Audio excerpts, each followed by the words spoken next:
So we want to see how we can install Raspbian operating system in Raspberry Pi 4. So let's look at the components that we need to achieve this. First, we need a Raspberry Pi 4. As you can see, it has two HDMI ports here. It also has USB-C port here.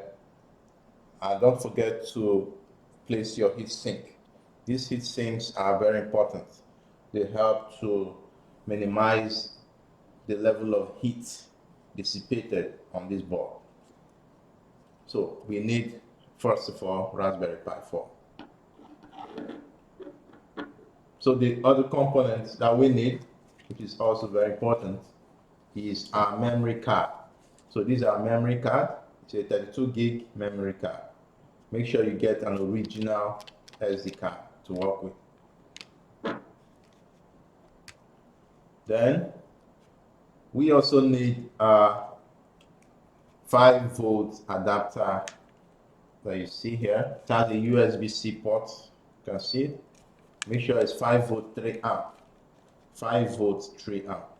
It's very, very important that the amp rating is up to 3. So this is one other item we need.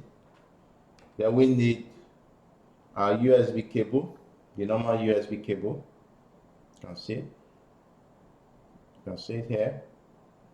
So we need this cable.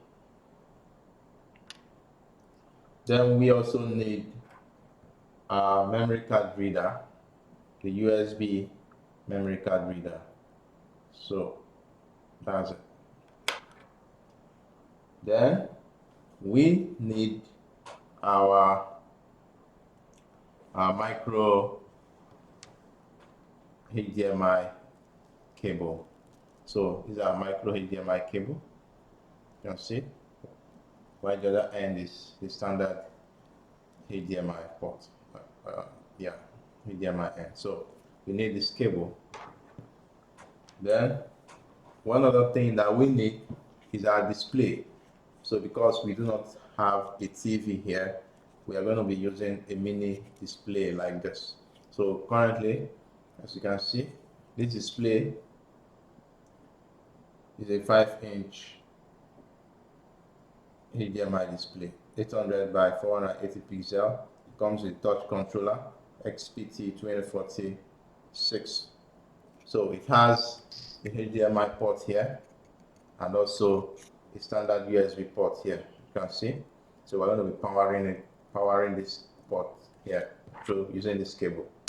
So this is the screen that we're going to be using in place of our TV screen. So we'll work with this.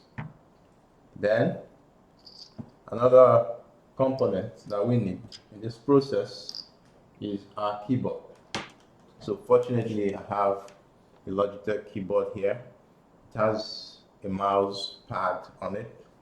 It has a mouse pad on it and it's wireless. So it's wireless. It's a wireless mouse to be good to have. But if you do not have this, you can just get a normal keyboard and a mouse. So this is what I'm going to be using as one of the components. Okay. So these are all the items that we need for our Raspberry Pi 4. So we're going to start now.